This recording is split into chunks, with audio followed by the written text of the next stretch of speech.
So buyers, let's talk about 4 ways that you might be scaring sellers off.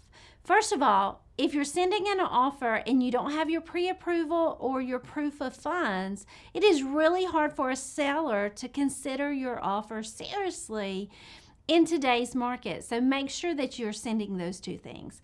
Number 2, like you send in, I mean, you want to negotiate, but sometimes you're sending in offers that are just ridiculous. Like I wrote somebody back, they said, here's our offer, and it was 40% of the list price. So of course the seller said no, and I did write back and say, I'm gonna be honest, if they were willing to sell it for that, I'd buy it myself.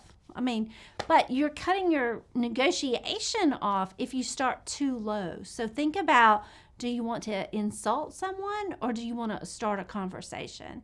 Another thing that sometimes we're seeing is these super long contingency periods. So like a due diligence period of 3 weeks.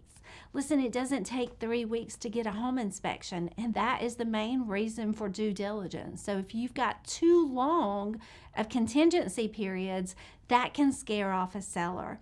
And then the last way that you can scare a seller, sometimes we get these letters from buyers, and they'll include like 50 photos of their dogs, all this stuff.